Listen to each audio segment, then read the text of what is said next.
Each of us knows someone in our lives that when you speak of them, you just have to say both their first and last names, right? Yeah. So, and that generally indicates that that person was special and unique, or they had some unforgettable qualities. And that was John Bell. Over the past 2 weeks, I've been spending lots of time on the internet getting to know John Bell through the eyes and through the hearts of other people who loved him and admired him. And I've been reading a lot of archived articles. And what I learned is that John meant so many different things to so many different people. I read about the first time he went with ACT UP members to do a teaching at a recovery house and how he was able to connect activism with the 12-step recovery program. And as a result, John Bell was able to begin lasting relationships with recovery houses, not just in Philadelphia, but Camden and in his hometown, Baltimore. And even until today, those relationships still last with ACT UP Philadelphia today. I read about the first time that John did a civil disobedience. For those who don't know what a civil disobedience is, when you voluntarily get locked up to bring attention to your cause. And so I read about that, and I'm going to read what Susan Phillips wrote in 2001 in the, she was a freelance reporter. She said, Bell describes the scene as if it were an epiphany. So this is John talking. I kept my eye on Asia Russell the entire time so I could see how she interacted with the police. As the police approached and put their hands gently on her hand and took the other hand and cuffed her, her focus never came off while she was there. She kept chanting her statement. The dynamic was totally new to me. My interactions with the police had been altogether different. So I had to see that I think this was the most challenging thing. And Bell had been arrested 5 times since then. And he says that I realized that those folks in ACT UP had a formula that worked. And he said he would not be alive today had it not been for ACT UP. I would not be alive today had it not been for John Bell. Amen.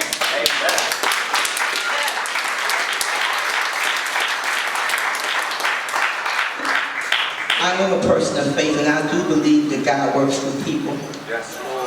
And in June of 2003, God came to me in the person of John Bell. And I knew it had to be God because it takes God to save lives, and that's what John did. Yes. And I say that he saved my life because of where he found me. Because I was in a prison, and I wasn't just in a prison. I was in, it's a place called the Cannery. It used to be a horse stable for the correctional officers, horses. And at the time, they were housing women there. And so I just got diagnosed with HIV. And in a beautiful facility, I should say. And then I got shipped over to this place, and I kind of thought it was because I had AIDS, and I was doomed, and that's where I was going to die. And then this man showed up who I thought he wasn't an official visitor. I thought he was my lawyer. Until he started talking about AIDS. And then he told me that he had came there to tell me that I wasn't going to die because he had been living with AIDS for 20 years. He gave me the hope that day. He gave me a bridge. I heard the gentleman say before me that he was a bridge. He gave me the bridge that I needed. They talk about a bridge over troubled water. That was the bridge that I took to come out of the troubled water. And when I came on the other side, there you all were. This lovely community, and he brought me to Philadelphia Fight. And when he brought me to Philadelphia Fight, I want to stay on point, I'm sorry. Yeah, because that's where I met what I call my life coaches. I got to Philadelphia Fight and I met some life coaches. Laura McTighe, Jackie Adams, Jay Shaw, Hassan Gibbs, Eddie Davis, Val Soul, Bert Pennypack, and Julie Davis. And then there was ACT UP Philadelphia. And when I got there, I was mentored by Roy Hayes, Jose DeMarco, Asia Russell, Melvin White, Special K, Earl Driscoll, Paul Davis there, Murphy, Kate Kraut, Kate Sorensen, Allison Dinsmore, and John James. They taught me that HIV was a disease, not a disgrace. Yeah. Come on now.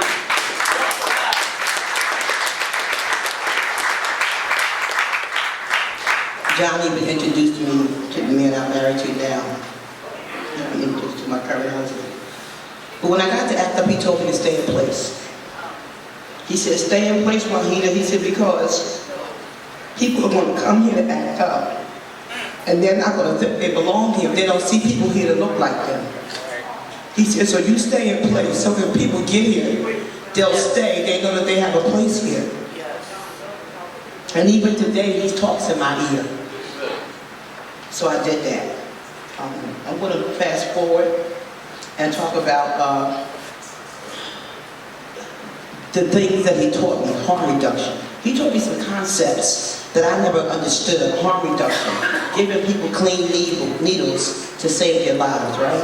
He taught me about that we needed to help to fight the global fund, to fight TB, not just HIV, but TB and malaria, right? He said I should learn about the International Monetary Fund, and I should learn about drug patents. John challenged you. He challenged me. I know he challenged each of us, right? And I remember those times when John and Gloria would open up their home in South Philly. Almost every weekend we would wind up at their home because it was time to teach us some more. So the teacher just wasn't in the class, and then we would have lunches with certain city officials like John Seller and Commissioner Leon King. And so the teacher just kept going on and on. And you couldn't shut him up. And I'm about to shut up, but you couldn't shut him up. And I just want to share. I want to share this one time. We were at the ACT UP retreat. And I think Dan Murphy was the facilitator. I think he was trying to make John quiet. And I remember, you remember what John said, Dan? You remember what he said, Roy? I'm going to talk till I die.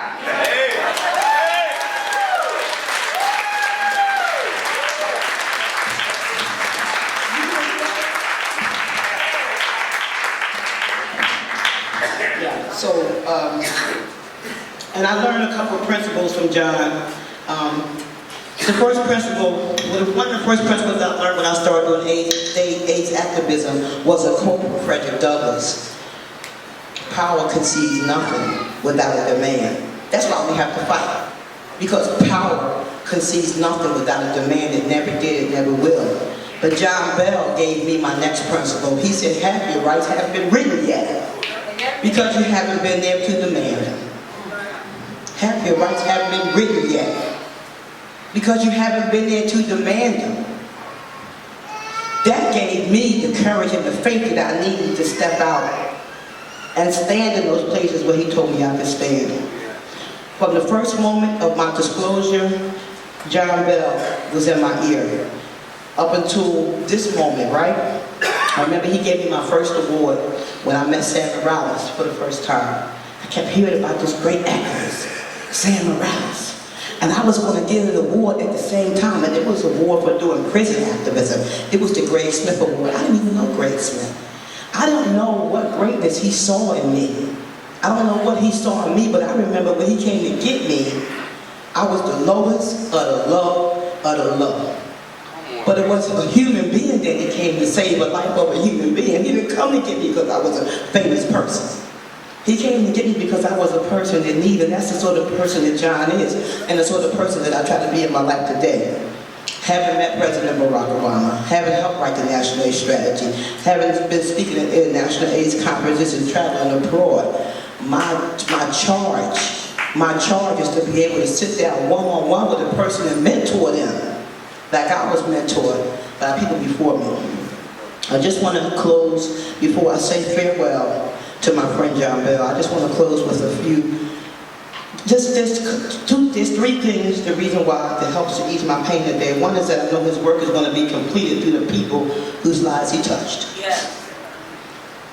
The second thing that eases my pain, because I know that a lot of advocates thought that ACT UP Philadelphia would never get it.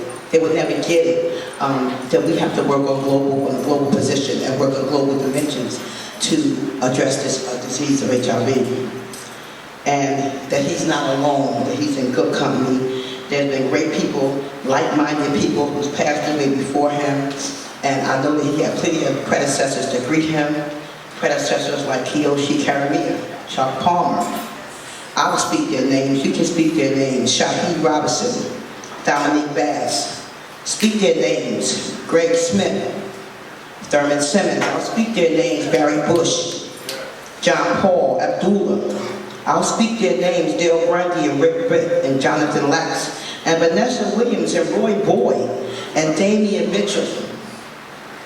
I'll speak their names, Kelly Harper and Woody and Bill Thorne and Stefan and Andrew and Triple Minor and Leonard West and Arnold Jackson. I'll speak their names. Thank you. Rest in peace, John.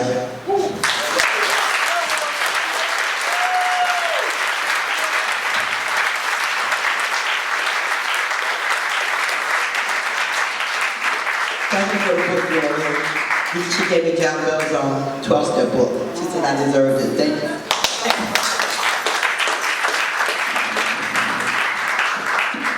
I want to know why he did.